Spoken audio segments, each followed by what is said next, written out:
Welcome. I'm Sebastian Mahfood, and you're listening to WCAT Radio, the on-air wing of En Route Books and Media, bringing you the dulcet sounds of Catholic wisdom. Welcome back to the Pat Flynn Show. I'm delighted for my guest today. His name is Dr. Robert Delfino, and he is a person. Am I right so far? Well, I'm not an alien being, if that's what you mean. Just want to make sure I get the biography right. Teaches at St. John's University, PhD in philosophy.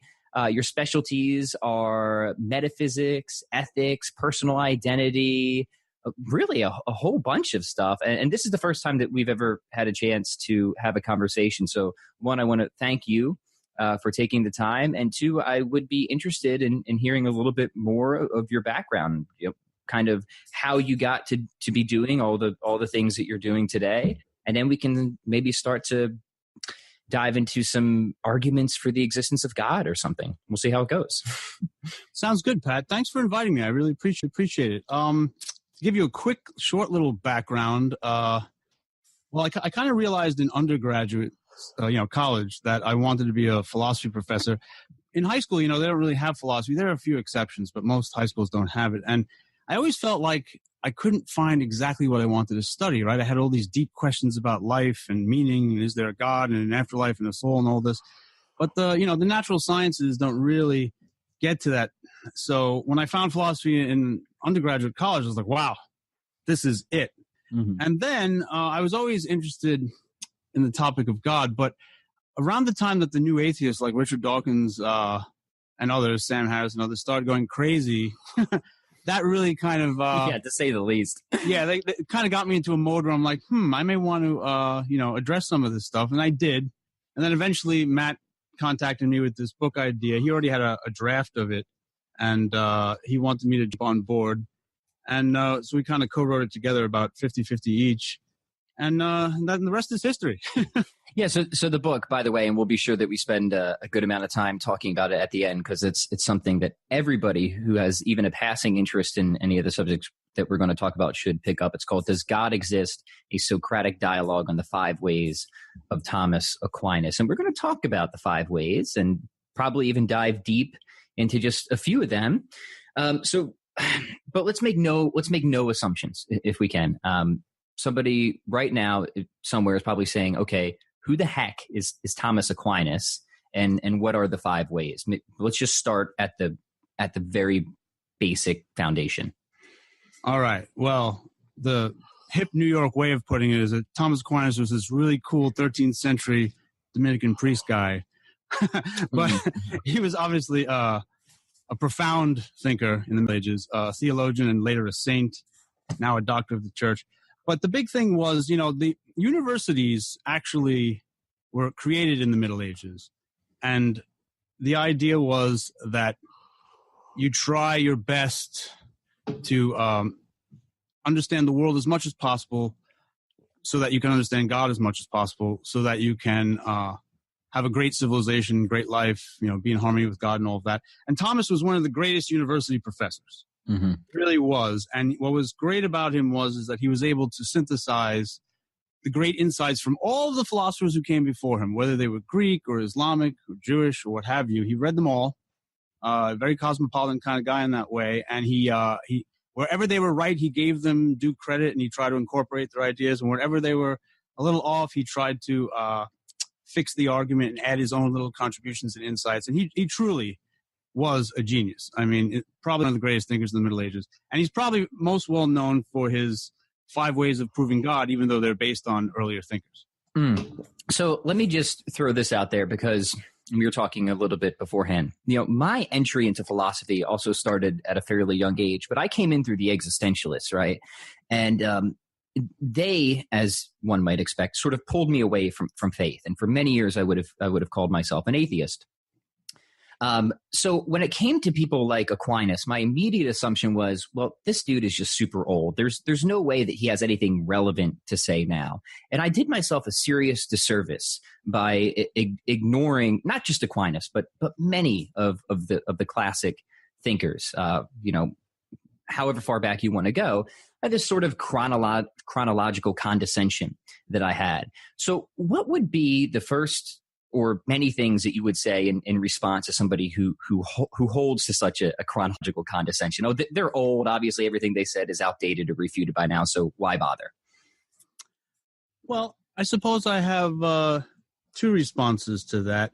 I mean, on the one hand, all of the great scientific achievements that many people love because it's given us TVs and huge football stadiums and all these technological wonders and medical devices, a lot of that is built on earlier knowledge, right? I mean, Euclid's Elements in mathematics is important, and it's still true today, even though it's ancient. I mean, you know, it gets a little complicated because Euclid's talking about flat space like on a table, whereas now there are other geometries like a basketball is like three-dimensional spherical space, and then there's other crazy things that go on. But the point is, the later mathematicians all built off of the earlier mathematicians, and even the scientists inherited a lot from the ancient and medieval world when it came to notions of truth and causality and argument and inference and things like that. So you can't really love the modern period and modern science if you despise or loathe the medieval and ancient stuff, because you wouldn't have this modern science if you didn't have the earlier stuff. I mean, I could talk about that a long time, but I'll spare your audience right now. The other thing I'll say is I think you kind of actually had the key, perhaps, and didn't even know it. You mentioned the existentialists. Mm-hmm. Existence, I think, is one of the important keys. So let me explain what I'm talking about here. Look, modern science is great. Most of it proceeds on doing research and laboratory experiments where they're studying some kind of change, right? In chemistry, we can make some kind of sugar substitute by some chemical reaction, and that's a kind of change. We can study that, and that's wonderful. Yep. And in physics, you know, they can take particles and slam them into each other in particle accelerators and try to figure out things, and that's great. But that's all change. And even in biology, evolution is a kind of change. That's wonderful. But there are other things in life that can't be studied in a laboratory because they're not about change, like existence. Why does anything exist at all? And is there a cause for that? Mm-hmm. You can't manipulate that in a lab or do an experiment on that. So it has to fall to some other intellectual enterprise. And that would be philosophy. And the same thing with something like truth. To understand what truth is, its nature, and when something is true, when it's not. You can't perform an experiment in the lab on truth. You have to already know what truth is to determine whether or not your theories are getting closer to the truth or not. So I think there's still a big role for philosophy. The problem is it doesn't produce great TVs or internet. So a lot of people think, we don't need it. We just need science. But that's not true. So if we can spend a little bit of time on truth. I recently did an episode on this very topic. And part of what inspired that episode is somebody sent me, I don't even know how to describe it. It was a very long, confused conversation between two people. I won't mention their names. It was pretty popular, went around arguing about the nature of truth. Well, one of them was Sam Harris, right? You may have heard it. And yeah, I've heard him, but go ahead. Yeah. So to me, I was very surprised because Sam apparently has a background in philosophy. You wouldn't always know it. That these two people couldn't come to a working definition of truth. Oh, wait. Was the other one Jordan Peterson? It was, yeah. It was Sam and Peterson. So do you know the conversation I'm talking about? Actually, I didn't listen to it, although I've listened to both of them many times. My guess is that Sam Harris probably wanted truth to be determined through some scientific method or something more like that, and Peterson was going for something else, right? I think actually that Sam probably would be closer to a definition of truth that me and you would agree on if we would say that truth is just that part of a proposition which matches to reality, right? Or truth is just telling it like it is. Now, they didn't get there, but first off, do you agree with that? And then maybe we can move on from there. Or how would you define truth? Because all right, well, you have a good audience here, and I don't want to, before I answer that, I think the worst thing that's happened to universities is that professors, most of them, no longer connect anymore with the general public, which is really sad. I mean, they will literally spend hours in an office writing articles in obscure language with technical jargon that almost nobody in their own field reads, let alone people in the real world. So what I've tried to do in my book, Does God Exist, is I try to make all of this accessible to a more general audience, because my feeling is that if philosophy, isn't found to be important by the average person, if they don't see that certain questions are really meaningful and important, then the whole enterprise is effectively dead. Mm-hmm. So getting back to truth, I mean, the professor guy in me wants to tell you, well, there's several senses of what the word truth means. But to make it just more simplified for now, the most basic definition is that something you believe or you assert does correspond to reality. So that Aquinas says that there's an adequatio between the thing in reality and your intellect. So if I say it's raining out now, and it actually is raining, that's true. But if it's a beautiful sunny day with not a cloud in sight and I say it's raining, obviously that's false. So yeah, that's the correspondence theory of truth. Now, I guess the funny thing for thinkers like Sam, who are determinists and naturalists from what I can tell, is that he seems like on one hand, he wants to subscribe to that definition of truth and thinks that truth is knowable. But I don't see any mechanism or means from which he could come to know that truth as a determinist. Now, I'm not sure if you even want to go down that road, but I see a clear contradiction of kind of definition and worldview there. And I know that you spend some time, you specialize in naturalism. So maybe I'm kind of hinting at the self-defeating nature of naturalism to sustain itself. Well, I will say this very briefly. I've read some of what Harris says about freedom, and you're right. He seems not to endorse it. He rejects freedom, it seems. But I would say to him, if I ever had a beer with Sam Harris, I'd say, look, man, you can't do science without some ability to have free choices, right? You have to design that experiment. And then when the experiment's over, you have to weigh the data and you have to say, well, does this actually support the hypothesis or not? And to do that, you have to choose to focus on certain parts of the data you've collected. There's choice everywhere. I mean, if we're not free, I don't know how science is possible. That's one of the things I would say to him. I don't know if that addresses your point. But. It does. I guess even more fundamental, and I don't see how rationality would be possible. So I don't see how the determinists can say that they've made the rational choice for adopting determinism as a worldview when the whole idea of agent causation or being able to weigh options and evidence and choose something is eliminated. It's just I've never been able to make sense of this. Well, one of my really good old philosophy professors when I was studying told me that, famous scientists and philosophers often see the little contradictions in their views, but not the big glaring ones. So some of that may be going on here. Yeah, I mean, it's funny. There's probably a lot of different motivations for a lot of people, and I'm not going to try to psychoanalyze Sam Harris here. I don't know him that well, and I don't really like that particular kind of activity. But I would say that some naturalists definitely have a desire for there not to be a God or a supernatural world, and so they really want to make that view true, and they're willing to deny freedom or whatever they need to do to make that worldview true or support that worldview. And that can maybe blind them to some of these contradictions. Yeah, and I'm with you there. I don't want to pick on anyone in particular. Just remember you mentioned in the start, but I think we can kind of zoom out. And I know many naturalist philosophers who have outwardly admitted to this. They said, I just don't want the theistic worldview to be true. So if you're... Okay, but that's not science, obviously, anymore. That's a big bias and prejudice. Yeah. And, and I appreciate people who come out and outwardly say that. I still think it's problematic because then you're always just going to, twist things to fit a particular worldview rather than trying to get it true. We've gotten somewhat sidetracked, so maybe we get, but it's, this is all interesting and good, so I'm happy to go in whatever direction we want. But actually, the last point you made about how you don't think without freedom and rationality we can't have science. Well, Thomas actually gets to that a little bit in The Fifth Way. He talks about intelligent causes selecting a goal or an end, and material things can't do that. So I don't know if you want to segue into The Fifth Way or if you want to.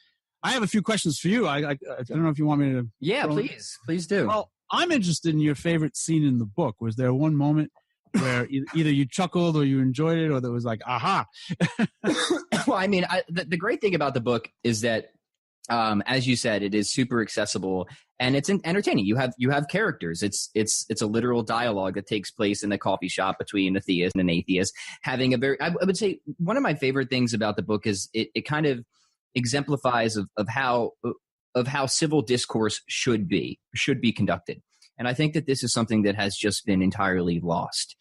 Maybe not entirely lost, but severely damaged in society today.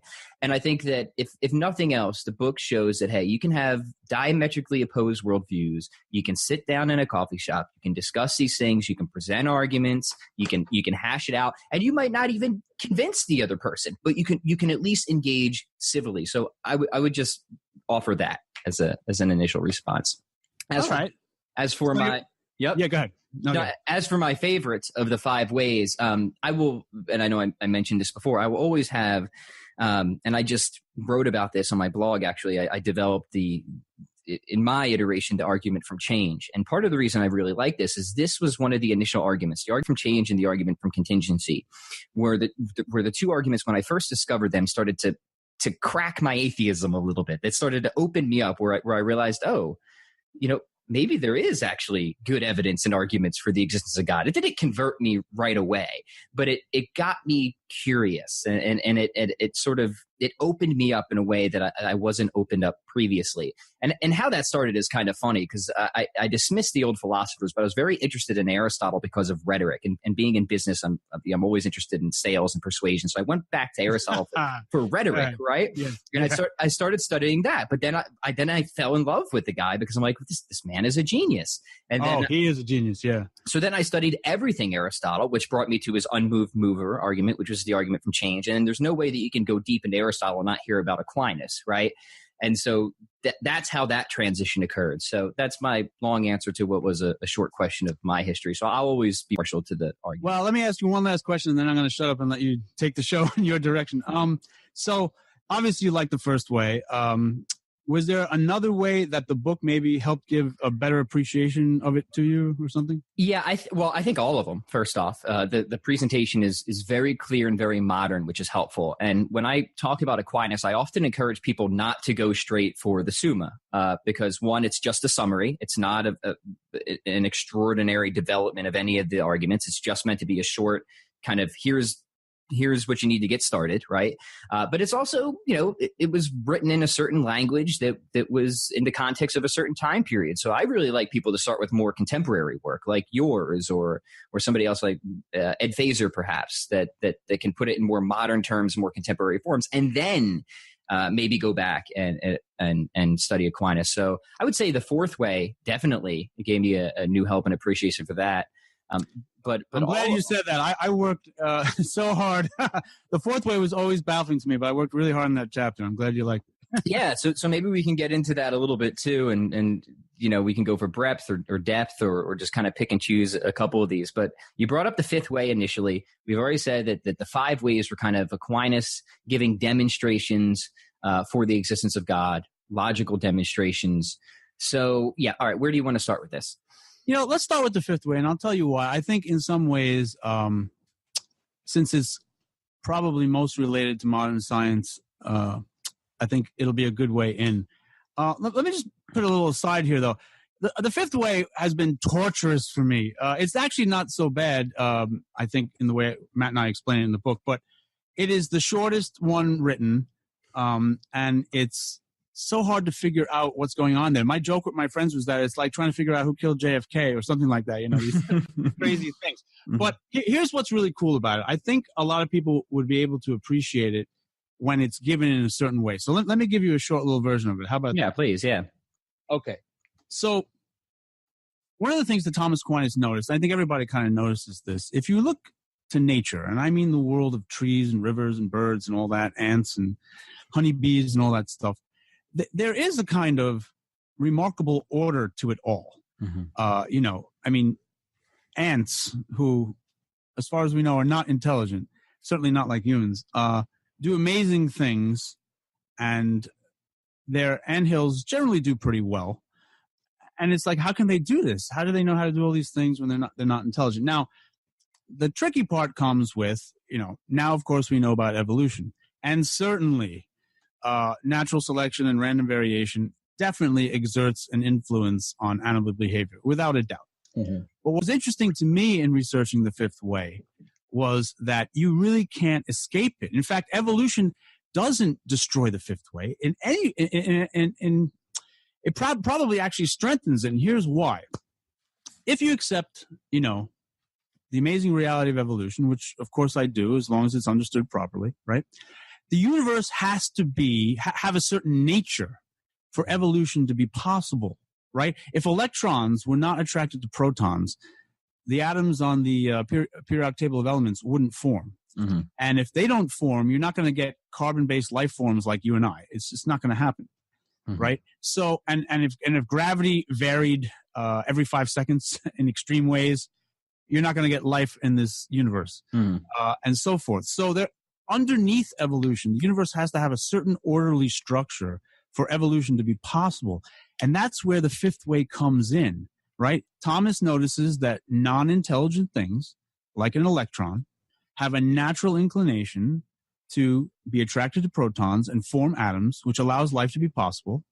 And so when you update his argument in this way, in light of discoveries in modern science, you can see that, well, why would an electron, which is clearly not alive and clearly not intelligent, why would it have this inclination to always bind to protons? And where did it get it from? And that actually can lead one back to God. Now, I have a lot more I could say about that, but let you interject if you want to throw anything out at this point. Yeah, no, I think that this, and the evolution question is one that I was never really held up on. And I know a lot of people do get held up on it, but for me, it was theologically neutral, so to speak, because when you have the arguments from change or contingency or some, if you even want to talk about design, maybe the fine tuning of the universe, all of those are so much more fundamental than selection and mutation that topic is just, it's not even entirely, I'm not even sure if it's entirely relevant to conversations about God. I can see why it has been. Certainly people have whooped it up to be more of a conflict than I think it is. If it's a conflict at all, I really don't think that it is, unless you're like a committed evolutionist in like a neo-Darwinian sense. But that's a metaphysical question. But anyways, the point I'm trying to reiterate here is what you brought up, is there's so many more fundamental aspects of reality that precede evolution that bring you to God that would have to have occurred or still be occurring for evolution to even take place. So it was always something that never held me up per se. And it's something I enjoy studying now. I'm very fascinated now, but not in any other sense that I'm curious. But that's kind of what you're getting at, right? Yeah. But I mean, the deeper point in the fifth way is that if the world isn't orderly on a deeper level, you're not going to get evolution anyway. So in that sense, it's already not going to take down any of the arguments for God. I mean, some people try to say that a good God, a loving God wouldn't use evolution at all. Although I'm not really convinced about that. I don't know if you want to just dive into arguments for that, but let's flag that and then maybe come back and go through that as one potential objection after we get through the argument. All right. Well, let me talk a little more about the fifth way. So we'll just start off. The whole fifth way begins with things acting for an end, a goal, right? So in the morning, I get up and I take my coffee, because without it, I'll be a zombie, right? I act for an end. Mm-hmm. Now, in the case of a human being, I can set that goal for myself, right? I'm intelligent. I'm free. I can wake up in the morning and say, what do I want to do today? And I say, you know what? My mind feels kind of sluggish. Mm-hmm. Let me grab some coffee. I'll make some coffee and I'll drink it, right? Mm-hmm. Now, notice what's going on here, right? When I wake up in the morning, the coffee hasn't been made yet. There is no cup of coffee on the desk waiting for me or anywhere. Right? So I am actually thinking about something in my mind that doesn't exist yet physically. Mm-hmm. Now, that's what intelligent beings can do. Intelligent beings can imagine something that is not happening yet, something that will be in the future, right? Something that doesn't exist yet. But in their mind, they can think about it and then they can act towards it. So I can act for a goal because I can imagine it or envision it before it exists. So yep. that's cool.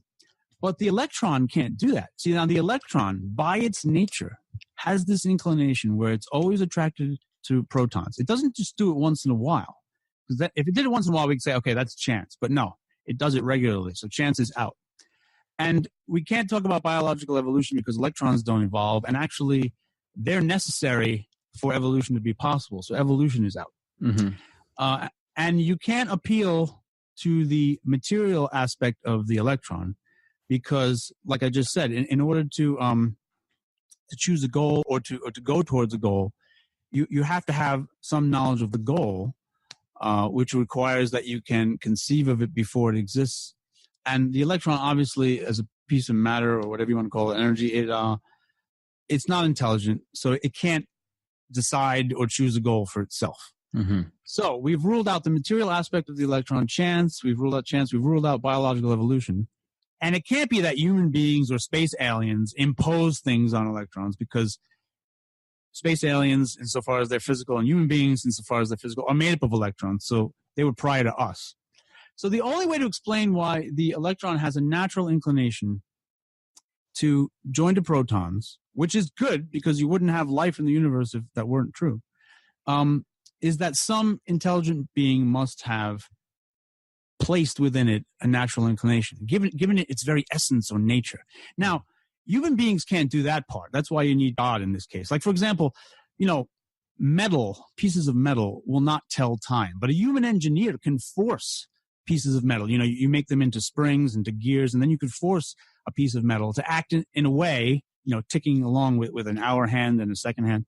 You can force a piece of metal to act in a way that's contrary to its nature, because metal by its nature doesn't tell time. But we can impose that on the metal. But that's not how God works. Some people think that's what Aquinas is saying. They think that, this is just another William Paley watchmaker argument. But no. In the case of the watch, I'm imposing something on the metal. The metal already has its own nature. But the idea in the fifth way is that, look, the electron has its own nature of itself. And so something that gave it existence and a nature had to endow it with this natural inclination. So that's the short way that you have to get to a God. You can't get to some grand engineer. So let me just see if I can, because this is one that I've only spent a little bit of time with, but I like it, and I like it a lot in the way that you present it. So we're trying to figure out why these non-intelligent things are goal directed. Would teleology be an appropriate term for this argument? Yeah, I didn't want to bring in all the fancy schmancy lingo stuff, but there's two ways we could talk about. We can talk about the final cause, and the word, finis in the Latin, like the final scene of a movie, means the end, the goal. Or telos is the Greek word for the goal or the purpose of the action or whatever. All right, so yeah, this argument fits in perfectly with Aristotelian four causes. Then I'm just trying to clarify that mostly for myself. So we're trying to figure out why non-intelligent things are goal-directed, why they act towards certain ends. And in this case, I'm limiting them to – I'm not using living things because I want to bypass the evolution objection. So I'm talking about things like electrons and stuff like that. So we're going to what is one of the – not the most fundamental reality, at least a very fundamental aspect of reality. Right. And we have just a few live options on the table that can help explain this. One would be chance. Right. And we've said, well, chance can't really cause anything, right? Chance just describes things that occur rarely, which I think is a confusion people have about chance. They say, that only happened because of chance, but that doesn't really make sense. Chance is a confluence of non-related causes, but certainly chance could never explain why the electron does this over and over and over and over and over, because chance is only about what happens, rarely. So chance is eliminated. Now, what about necessity? Could we just say, well, it's necessary for the proton to and the attraction here, that these things just could not have been otherwise. It's just a brute fact. I'm sure that objection has been raised to you before, right? Right. Yeah, but it's not going to work though, because the electron has a goal that seemingly anticipates all other sorts of things. Like I said, if the electron doesn't bind to the proton, you don't get the periodic table of elements, right? And if you don't get the periodic table of elements, you don't get advanced carbon life forms. So how can something that's non-intelligent and non-free set a goal for itself of all these other things, like as if it were intelligent, anticipating all these other things that are going to happen, like life and other things? It can. It's not intelligent. It can't set any goal for itself. It's trapped in the here and now. It's just a material thing, like a stone. It can't set any goals for itself. It's only a mind that can envision something that doesn't already exist and then work towards realizing it, right? So we could imagine a possible universe or world or what have you where electrons don't have that goal. So it doesn't seem like there's anything necessary about the electron that it should be attracted to protons. So that option is off the table. So it seems like the only option we're left with is some type of intelligent mind, of which we can possibly consider the idea of humans, but we see that that's self-defeating because there would be no humans unless this goal-directedness was already there, right? Right. Yeah, humans are composed of electrons, and if they're not happening, we're not happening. Same thing with aliens. If there's any other intelligent physical creature of the universe, it just would not have been able to get started. It would have had to exist prior to this, but that's just not possible. Right. And the other thing is, again, when humans impose a goal on something, like when I force metal to tell time in a watch by arranging it into gears and springs, that's called extrinsic finality. I'm imposing something on the metal which already has its own nature. But that won't work for the universe. Why does anything exist at all? How do these most fundamental basic things like electrons have any nature at all? It can't be something that's imposed from an extrinsic source on them. What it has to be is that some cause gives them the nature, doesn't impose a secondary thing on it. Like, for example, in the fifth way, Thomas talks about the archer who shoots an arrow at a target. Now there, wood doesn't naturally fly on its own to hit targets, so that the human being is imposing something on the wood. Mm-hmm. But wood has its own nature, and when it acts in that way, that's not something that some engineer is imposing on it anymore. That's something it had to have in its own very being. And the only thing that could give something an inclination in its own very being would be God. So it seems like we have to. Well, hold on. There might be one more escape hatch, and I'm sure you have heard this, and it typically comes up when there's any type of argument from design or orderliness or intelligibility or that, and that, of course, is the old multiverse objection. Yeah, that's not going to work on a few levels. Mm-hmm. First of all, from the existential perspective, from the question of existence, now your problems have just been multiplied, because instead of trying to explain the existence of one universe, now you have to explain a huge number, or some people want to go for an infinite number. That doesn't help at all. It just pushes the problem back. And the same thing happens with respect to the fifth way, right? The way it works with the multiverse is they want to say that, there's, let's say, like a million universes, and they all have different sets of laws. And in some universes, electrons are attracted to protons and others not. And we just happen to be in the right universe that is just right for life and all that. But there would have to be some kind of mechanism or process that makes all of the laws vary in all these universes, right? To achieve that goal, if you will. Mm-hmm. And where does that come from? All of this is left unexplained and brute, but it's not going to work. Thomas is trying to show that it's only intelligence that can envision something that doesn't exist yet and then order actions to a goal to achieve it. Yeah, so the multiverse one is always an interesting. To me, it's okay. Maybe it could exist. I think it's important for people to realize that it really is a metaphysical speculation. It's not something that can be exactly. It's not a scientific hypothesis. You can't. It's actually in principle untestable, because those universes are separate from ours, so there's no way to test them or detect them. But it also violates Occam's rule, too. It's certainly not a simpler explanation. It's far more complicated. Oh, man, you had to go to Occam's rule. This is one of my pet peeves. Now, don't worry, I'm not angry at you, Pat, but Occam's rule is just... You can be angry at me, that's fine. No, it's okay. Occam's razor is just... And by the way, Aristotle already had it. It's not even Occam's, but whatever. Mm-hmm. Occam's razor is just a rule of thumb. It's not like some absolute truth that must always be followed. It's just like one of those principles that helps you... in life, but it's not always the case that the simplest explanation is the true one and all that. So. Well, I'm glad you brought that up, because that's exactly what I do try to make clear too, is okay, you might have a simple explanation, but it might lack severely in explanatory power or scope, right?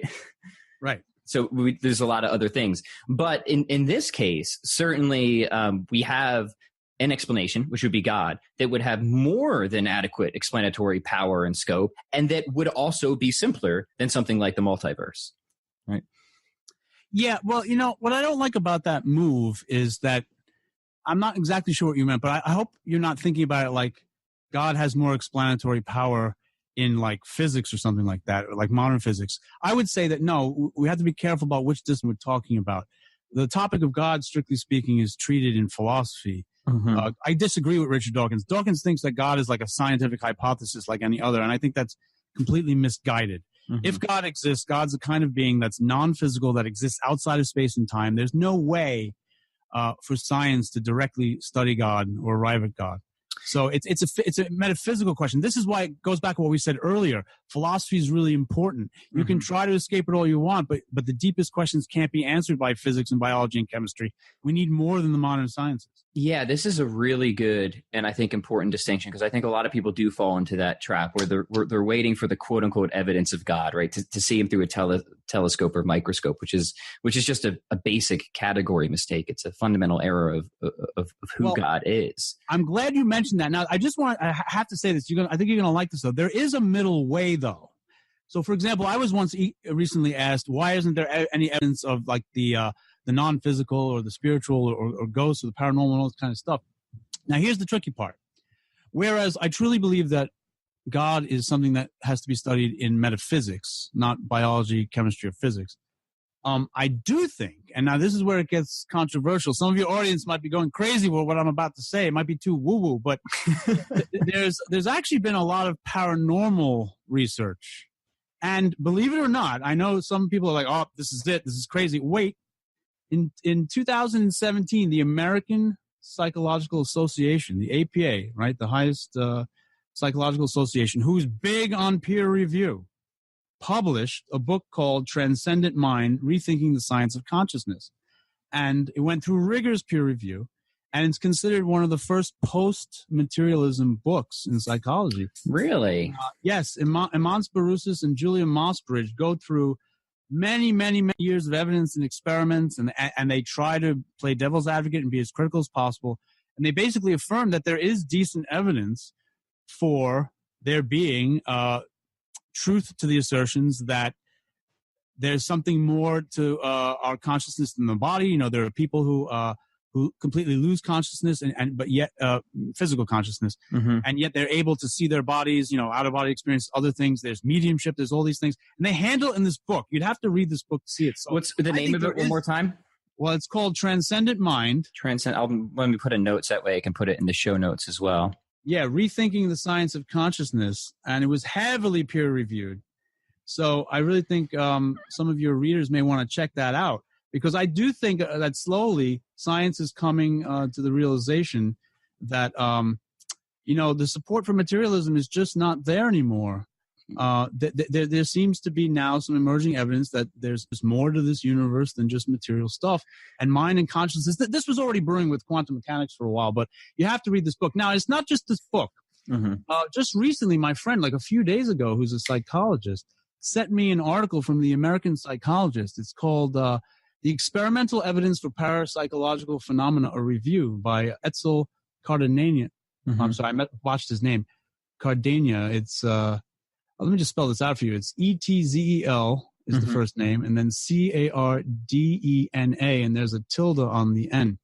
And he reviews many decades of research, and what he ends, and this was also a peer-reviewed published article, and he ends his paper saying that it's a really great ending. Let me read it to you. So I'm going to read you the last paragraph. I think you'll like it. He says, the history of science shows that earlier certainties have been swept away by new findings and theories. This review of the empirical support for psi phenomena, that's what they call this supernatural, paranormal stuff, should make interested psychologists consult primary sources, their critiques, and so forth. All right. And after a careful investigation of the field, some readers might become convinced, as did the distinguished University of California neuroscientist James H. Fallon, that at its best, psi research exhibits, quote, methodological excellence, end quote, and promising results. So I think what's slowly emerging, although there's a lot of pushback against it, especially from the new atheist types like your Richard Dawkins and all that, is that I do think we're discovering that, you know, our old conception of just a materialistic universe is wrong. But there really is something to human consciousness, that there's some evidence of these near-death experience and out-of-body experiences and the ability to have knowledge that's later verified when they're outside the body. I mean, it's a very exciting time to be around. And for me, it's the beginning of the vindication of what many philosophers have said for a long, long time. Yeah. From Plato, that there's more than the physical world. Yeah. And actually, I'm kind of working on a book where I want to talk about this, about the soul, that, you are more than your physical body. And on some level, you already know that. Well, I think it's properly basic. I think we all know that. I mean, just existence occasions this belief in us. And I've never run into any reason to deny that. I mean, the study of science certainly, in my experience, does not entail materialism. Many people just take that as a metaphysical assumption. So I'm glad that these other works are coming out. And I do very much believe that materialism, like the logical positivism, will collapse. Maybe not soon, but... Well, logical positivism already is mostly collapsed. But what has not collapsed is naturalism. Mm-hmm. But it has to at some point. And I don't know if we want to switch gears right into the mind body thing, but I think it is interesting. And I haven't studied near-death experiences in a lot of depth, but the one thing that was very curious to me were not only the veridical near-death experiences, but the studies that with people who were congenitally blind being able to see. Now, if materialism is true and there's no inputs at all from which people could have the raw materials to see, let alone in a near-death experience, that is saying something. I'm not sure I'm going to rush to any conclusion about which form of dualism or whatever is true, but it's certainly very problematic for anybody who holds to a materialist worldview. Well, you know what? Let me use this as an occasion to make a broader point. Now, I think you're right. First of all, we have to be careful, even though, like I said, in some of these studies and some of these books that I mentioned, that there is some growing evidence. We always should be cautious in life. You don't want to jump too quickly to a conclusion. But what's very interesting to me is that some of the people who've mocked the ancient philosophers, other scientists and other thinkers have had to begrudgingly admit that some things that Aristotle said have now been vindicated to some extent by quantum mechanics. I'll give you a good example, right? On the quantum level, they can do some experiments, and it turns out that only until certain things are observed by some kind of observer do they actually take on a certain definite form, if you will. Mm-hmm. And this is exactly what Aristotle is talking about with actuality and potentiality in that first way that you're talking about. Something in a state of potentiality has to be actualized by something else. And we see that now in quantum mechanics. For those of your listeners who are into this stuff, it's the wave function collapse. Prior to the wave function collapse, what exists is in a nebulous state of potentiality. It's only after observation that it becomes crystallized in some kind of form, if you will. And that's the matter-form distinction upon which, Aristotle thousands of years ago already had spoken of in his own way. Well, I'm really glad you brought that up, because that's actually something very similar to that surrounds that. Have you ever heard of the strong free will theorem? I think I've heard of it, but why don't you refresh my memory? So it was a study, Princeton, John Conway and Simon Koken. And what they attempted to show was that if humans have free will, then fundamental particles also have to have a certain degree of free will. And they proved that was true in line with pretty much the same things that you were saying, is that there are no prior series of causes to the actualization of that certain potentiality. So in short, the study didn't show how free will works, but what it does is it provides the basis for free will to work scientifically, at least on the quantum level. So this is why, again, I think it's funny of all the kind of hard determinists out there who say this is the scientific worldview. Maybe if you're a Newtonian atomist, but certainly not if you're keeping up to date with the research. Right. Well, actually, I have two comments on that. First, I'm hoping that some of the audience will dive into some of these books for their own reading pleasure. But I have another book to recommend to your audience. It's written by a professor of chemistry. It's called In Search of Divine Reality, Science as a Source of Inspiration, and the author is Lothar Schaefer. And he gets into what I was talking about earlier about how, in some ways, quantum mechanics vindicates Aristotle's distinction between potentiality and actuality. But actually, I disagree with this strong free will that you mentioned, and I'll tell you why. Mm-hmm. I think intelligence and genuine freedom, let's put it this way. Particles, subatomic particles, might exhibit a kind of randomness that is baffling to classical materialism. But randomness is not enough for genuine free will, right? If I behave in non-deterministic ways, just randomly by grabbing certain books and touching certain things, because there's random processes going on in my brain, but I have no control over those random processes. I'm not free. I'm just doing random things, but I have no control over it. Yeah. Mm-hmm. So that would be my disagreement. And I don't know if that's what the study actually says. I think it says more of what you just described along the lines with Aristotle. So I'll be sure to link that in the show notes, and I can drop you. And I'd be curious to actually get your thoughts on it when you read. All right, sounds good. But what they solidly conclude is that determinism just can't be true. Determinism has I would say most physicists will agree now that maybe they don't always want to shout it publicly, but determinism in its old understanding is dead. Yeah, so let me ask you this, Dr. Delfino, because one of the things that really brought me to theism before I even became a Christian or any of that was not any one argument, the argument from change, but it was kind of the collection of all these arguments, which we've kind of gotten into, right? It's like, okay, you can look at change or contingency or features of orderliness or design or fine-tuning or the intelligibility of the universe or the existence of objective morality or the irreducible of consciousness to physical brain states and so on and so forth. And it was just like, okay, here's the pool of evidence for God. What do we have against? All right, we got like the problem of evil, which is not all that. Maybe we could spend some time on that. And to me, it was kind of that cumulative force that really pushed me over the edge. And I'd be curious what you now think. Listen, I don't want to press you too much here, but I have a suspicion. I could be wrong, but I'm guessing that there was more than that going on in your life, right? I doubt very few people in my experience actually find God through intellectual roots. They may help, but usually there was something underlying. Either they were just open in general, or maybe there was a conflict. Like they said, how could it all be so meaningless? Was there something else going on with you, if I might ask? Yeah, there is. And there's that always kind of the soul's upward yearning, I would say. And I think that this is actually kind of a great substantiation of the idea of God as a properly basic belief. It doesn't feel right to think about God not existing. And even though I was, I would have called myself an atheist and then maybe graduated agnostic, it never felt right. And then when certain things in my life, either hard or good things, it never gelled on an inner emotional, now I would say spiritual level to hold to that worldview. There were a number of personal things that happened throughout my life that caused me to reconsider at certain times. But I would say there was that always underlying basic belief that, God does exist, even if I don't necessarily believe in it right here and now.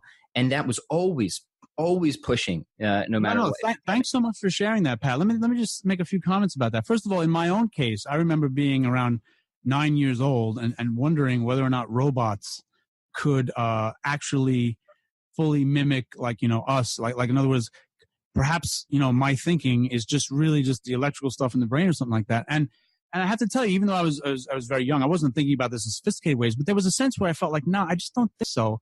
It just seems like, in our daily life, we have a kind of real freedom and a true intelligence and a creativity and other things that just can't be reduced to electrons and protons and things like that. And what I would say, and this dovetails earlier on what we said, people who try to force or really advocate for the naturalistic, materialistic worldview, I think the big problem they have is there's a problem when your view of the world isn't rich enough to fit you in it. I think some people sense that, maybe not quite in that way, but they're like, how could the world be less than me? Mm-hmm. And if you recognize that we're pretty amazing, right? I mean, the things that we do, we write poems, we fall in love, we actually have the intelligence through math to predict projectile motion and all this stuff. How can this be if the universe is less than us? Like, how could it be that intelligence emerges out of lesser non-intelligent stuff? And I think that there's a subtle argument here. It's that the greater can't come from the lesser. The effect can't be greater from the cause. And in some ways, all of the 5 ways are producing that kind of a general argument that, the richness of this universe, the fact that it includes beings like us with freedom and love and intelligence and consciousness and meaning and striving for all that, the universe has to be powerful enough and rich enough to produce beings like that. Mm-hmm. And ultimately, if it's true the effect can't be greater than the cause, I would actually argue that the cause in some way has to be greater than the effect. And that kind of in a vague way leads one to God. And I think the 5 ways, what's nice about this book is there are 5 different ways that you can get to the same mountaintop. But what I encourage people, if they do get it, is, try to find the way that resonates most with you. You like the first way. For me, it's the third way about existence. Why does anything exist at all? And that's why I always like to ask which way resonates mostly with people. And the weird thing, I thought some would resonate more than others, but in the years I've been asking this, turns out that a lot of people, it's almost evenly distributed. Like there's about 20% who like the first way, 20% who like the second way. I'm being roughly speaking. Like I've rarely found, there's one exception. Most people do not like the fourth way. Other than that, there's a lot of variety. But anyway. And maybe we can spend some time on, even if it's just briefly, in the third and fourth way. But going back to the point you said, I think this is basically intuitive, right? Like which came first, mind or matter? Well, if mind came first, it's pretty easy to figure out how mind and matter could both exist, right? But if matter came first, it becomes really difficult to explain mind emerging from matter. How something that's so qualitatively different could emerge from a series of however long quantitative steps is just incomprehensible to me. So, all right. So let's, if you don't mind, if we have time, and I don't want to keep you too long here. You like the third way. Yes, that's my favorite. Can you tell us why, and then maybe we could give a brief demonstration of it? Sure. I'll try to. I mean, we don't have to keep it brief. However. No, that's fine. I appreciate it. All right. So yeah, now I'm going to try my hardest to make this as accessible. I think I can do it. So the way to approach the third way is it's about existence. I mean, the general thing lurking in the back of one's mind when thinking about the third way is, why does anything exist at all? Why couldn't that just have been nothing rather than this universe? So the first thing that we do in the third way is we focus on the fact that you can even take yourself, right? Like I'll take me, Delfino, right? I haven't always existed. Sometime in the 70s, I came into being. I'm not going to disclose when. And and before that, I wasn't around, right? Now, obviously, we know that it was my parents who got together and helped produce me, right? But that already indirectly tells us something about my existence. My existence is a contingent existence. I don't have to exist. If my parents never met, I wouldn't be here, right? So we realize that on some level that because there are caused beings, right? My parents were my causes. That such beings are contingent beings. They don't have to exist. And then that sets up a thought experiment. And we ask ourselves, could it be possible that everything in the universe, every stone, every tree, every electron, everything is a possible being, something that didn't have to exist, something that's contingent? And the answer is no. Because if everything were contingent, then we couldn't explain how anything came into existence in the first place, right? A contingent being always has causes outside of itself. And if you add another contingent being, that has causes outside of itself. And if you add another contingent being, that has causes outside of itself. So you can add a billion or a trillion or an infinite number of contingent beings. You're never going to explain how any of them came into existence in the first place. The only way to explain why contingent beings exist at all is there has to be something that exists necessarily. In other words, something that's not a contingent being. Now, that's the first part of the third way. So yeah. More for people who are into philosophy would probably likely be more familiar with this argument coming from Leibniz, but it actually has roots to Aquinas and even before that, right? Well, yeah, Aquinas actually got a version of it from the great Muslim thinker Ibn Sina, but he made his own little tweaks to it, so it is a little different, actually. All right, so let me tell you what happens in the second part. This is where it gets good. So in the first part, we realize there has to be a necessary being. But there's two ways for something to be a necessary being. It can be necessary through another, and therefore it's dependent on something else, or it can be necessary through itself. Now, let me give you an analogy to help make this clear. So just for argument's sake, let's pretend that the sun, which gives us light during the day, the sun always existed, always will exist. It will never die. It will never burn out. I mean, obviously that's not true, but let's just pretend that were the case, right? So if the sun always existed and it always will exist, well, it would be a necessary being, right? It always was and always will be. Now, the light coming out of the sun, if the sun always exists, there always will be light coming out of the sun. So it too would be a necessary being. But notice, the light is still dependent on the sun for its existence. If you could somehow destroy the sun, then the light would disappear too. So the light in this case is a necessary being. It always is and was, but it was always dependent on the sun for its existence. So Aquinas quickly argues that once we realize there has to be a necessary being in order for anything to exist, then we can say, well, is that necessary being necessary through another or through itself? If you say it's necessary through another, well, then we need something else. And if that something else is necessary through another, well, then we need something else. So eventually, there has to be something that has being or existence through itself. And at that point, we reach God. And the reason why we reach God is twofold. One, it's something that is being itself, so it's not dependent on anything else, and it is the ultimate cause why anything else exists. This is pretty close to the notion of a creator of all things. Yeah. And number two, this is the tricky part, though. There can only be one reality that's being itself. Now, I can give you that argument, but let's pause if you have any questions. No, I mean, I love the argument from contingency in all its different forms. I think it's an eminently successful argument. My only question would be something that might fall out of the conclusion later, so I'll just let you continue. Well, but I'm going to give the argument why there can only be one reality that's being itself? Okay. So this gets a little tricky, but it's doable. So, okay. Imagine, well, you don't even have to imagine. There are identical twins in the world, right? Let's spice it up a little, though. Imagine there were two identical twins that are even more identical than normal. So, for example, they're exactly the same height. They have exactly the same number of atoms. The spins of the electrons are going the same way. The only difference between these two is that they're standing in different parts of the street, because two physical objects can't occupy the same space at the same time. Now, the reason why I'm telling the audience this is because obviously there has to be one property that they don't share in common. Otherwise, they would be the same person. The fact that they both can't occupy the same space at the same time means that they're actually two different people, even though we call them identical twins. You know, one's named Jane, one's named Jennifer, whatever.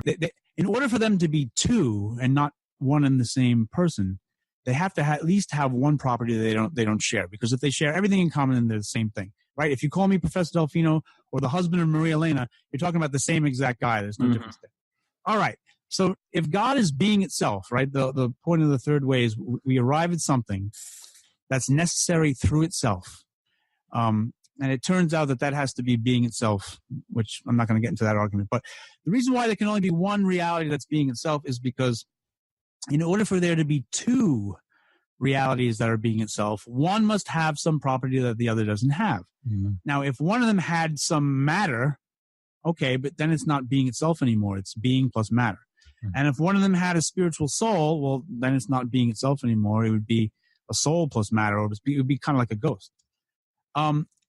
So it turns out there's no way for that other thing to have something else, because then it won't be being itself. It'll be being plus some property. And that's no good. There can only be one reality that's being itself, because if you add anything at all to being, it's no longer being itself. So ultimately, what the argument from, and that's a very interesting way to present that, is, it's getting us to some type of soul ultimate reality. And I guess kind of from the Leibniz point of view, if you're starting with the universe, you kind of derive a God by stripping away all things that are inherently or would have to be contingent: matter, space, time, etc. And then you get through the process of elimination some soul ultimate reality. If there's some differentiating feature, well, how does that come about? If it's matter, that would be a contingent property. We've already eliminated that. Is there distance between them? Well, then we have to have space, right? We've already pulled that away. So I like the way that you came at it. It's a little different, but it's a very nice addition to it. So let me ask you this, because you brought up the idea of something necessary through itself, and I don't think this really affects the argument anyway, but it's something that I haven't made up my mind about, but I'd be curious your opinion, right? And the idea is you get to God as a necessary being, and then philosophers seem to kind of go one of two ways on this. Some would entail then that, okay, that's possible, and the universe and our existence is still contingent. Others, however, will push and say, no, now the universe and everything is necessary, right? Like it could not have been otherwise, since it's linked to this necessary being. Which one, first off, does it make sense what I'm trying to say? And two, which one do you ascribe to? Well, I think the second point you made is a standard objection. It's the argument David Hume makes in Dialogues Concerning Natural Religion. He basically says, why can't the universe be the necessary being?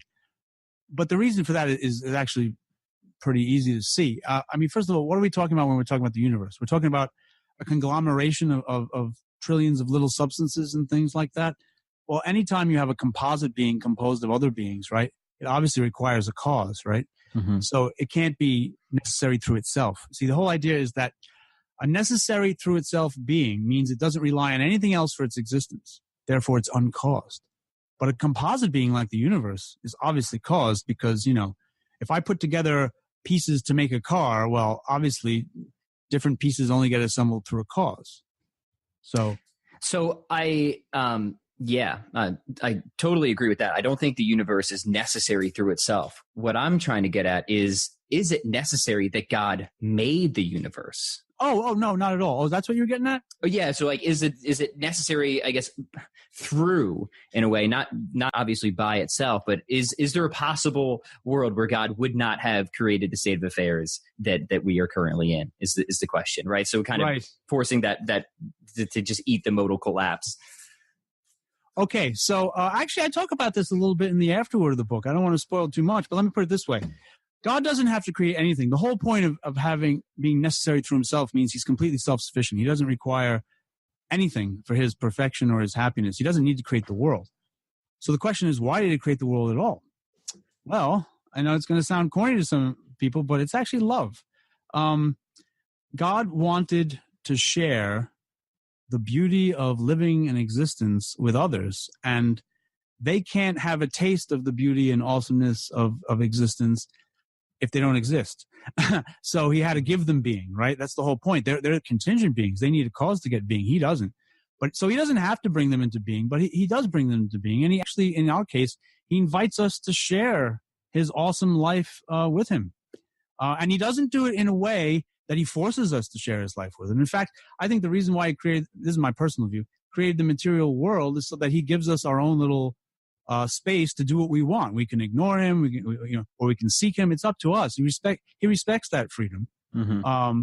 But he invites us in his own way, and through Jesus and others, you could say, to search for him and to, share the awesomeness of being with him. Now, Dr. Delfino, at what point do you think that somebody's got to, like, philosophy is not enough, and then you got to jump over to theology to get the rest of your answers?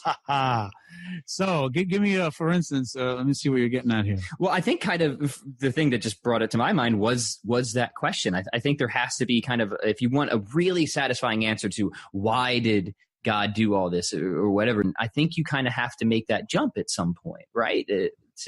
No, it's a good question. Philosophy can only get you so far because philosophy, is not like theology or religion. Philosophy is supposed to be based on our natural knowledge and reasoning. It's not supposed to bring in things that were revealed like to prophets or in the scriptures or stuff like that.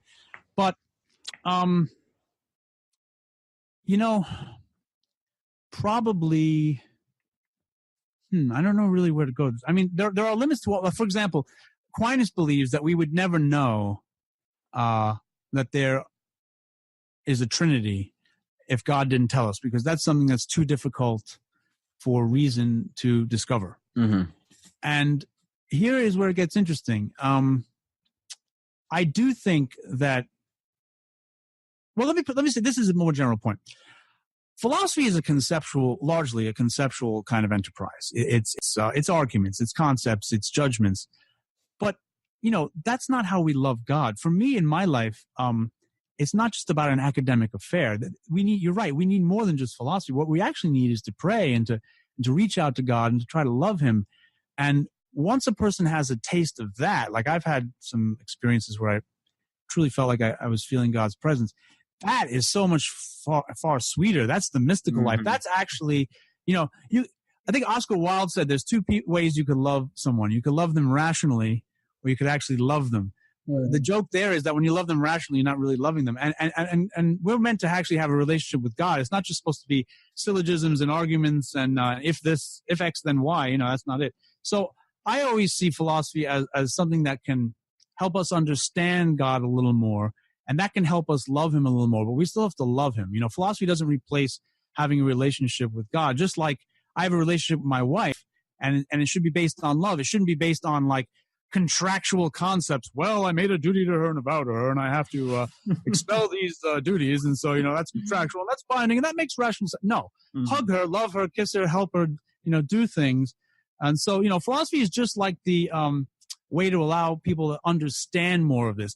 Let me just hear me out for one more thing. I think Please. One of the tragedies of America is, now I have a lot of Protestant friends and I love them, but in many ways the founding fathers were Protestants, and they almost had this idea that faith and reason are separate, and so you either believe or you don't.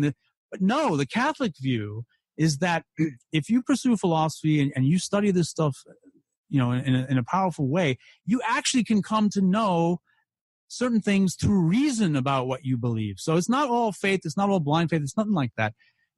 Reason can enhance your relationship with God. And I would say that God gave us reason partly for that reason. He wants us to come to know him. We're not supposed to just know him like blind slaves or obedient ants or bees in a hive. No, he wants us to kind of understand him as much as we're able so that we can love him freely, not blindly. So philosophy, I think, it needs to be part of a big diet. I think you do a lot of work with exercise and things. I do some work with martial arts, and we need a healthy body, mind, and soul. So philosophy helps on the mind part, right? Body, mind, and spirit is what you often hear. The spiritual part is when we reach out to God in prayer and love him. And then the body part, well, we all have to work on that with diet and exercise. But I think we need all these things. It's not either or. It's not faith or reason. It's faith and reason. Yeah, and I mean, I did not to even try to add to that because that was really good.